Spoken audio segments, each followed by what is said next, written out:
তুমি কে আমি কে, রাজাকার রাজাকার, তোমার বাবা আমার বাবা রাজাকার রাজাকার। তার মানে তারা নিজেদেরকেই রাজাকার হিসেবে পরিচয় দিল। আমি তো তাদের রাজাকার বলিনি।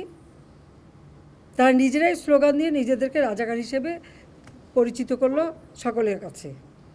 এবং এটারই প্রতিবাদ প্রত্যেক শ্রেণী পেশার মানুষ কিন্তু করেছিল, সকলেই। হ্যাঁ, আমাদের ছাত্রলীগ থেকে শুরু করে, যুবলীগ থেকে শুরু করে অন্যান্য সংগঠন, প্রগতিশীল সংগঠন সকলেই কিন্তু এর প্রতিবাদ করেছে। এমন কোনো সেকশনের মানুষ নাই যেটা প্রতিবাদ না করেছে। তখন তারা তাদের স্লোগান পরিবর্তন করলো। কী স্লোগান?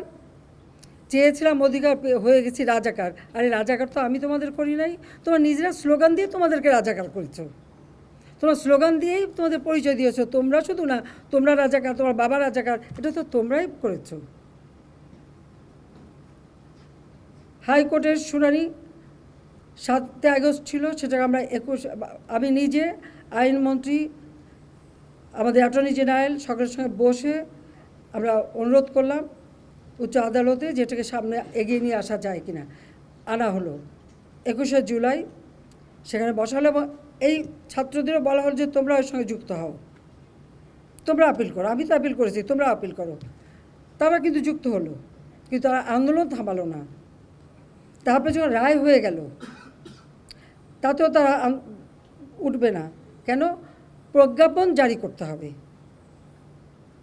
রাষ্ট্রপতিকে 24 ঘন্টার আলটিমেটাম, এখানে আলটিমেটাম, ওখানে আলটিমেটাম, আলটিমেটাম দেওয়া শুরু হলো। এটা কোন ধরনের কথা? একটা মানলে আরেকটা, আরেকটা মানলে আরেকটা।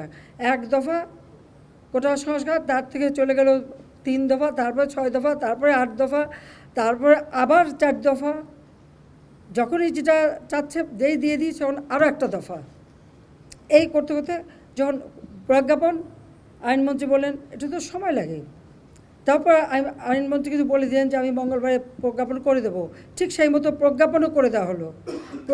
প্রজ্ঞাপন যখন পেয়ে গেল, তারা যা চেয়েছিল তার থেকে বেশি, তাদের 90% ছিল, 93%। আর মুক্তিযোদ্ধা ছেলে মেয়ে সন্তান লেখা হলো। তো মুক্তিযোদ্ধার সন্তানদের তো এখন আর ওই বয়স নাই যে 30 বছরের কেউ না, যে তারা এখন চাকরি পাবে। তার মানে ওই যে 5% সেটাও তারা পেয়ে গেল, তাতেও তারা তৃপ্ত না। তখন আবার আসলো সেই 8 দফা থেকে 4 দফা আনতে হবে। এটা কি যে বাধ্য হলাম আমরা, যখন চারিদিকে এভাবে আগুন, এই টেলিভিশনে যখন আগুন লাগলো, এখানে হাজার হাজার লোকের টেলিভিশন আক্রমণ করছে। ফায়ার ব্রিগেড আসলো, ফায়ার ব্রিগেড গাড়ি জ্বালালো, ফায়ার ব্রিগেড ঢুকতে দেবে না, পুলিশ কাউকে ঢুকতে দেবে না, তাদের উপরে হামলা হলো। আগুন দাও দাও করে জ্বলছে, তখন আমি হেলিকপ্টারে করে পানি দিলাম যে অন্তত এইভাবে পুড়ে যাচ্ছে সব, হেলিকপ্টার থেকে পানি ছাড়ো।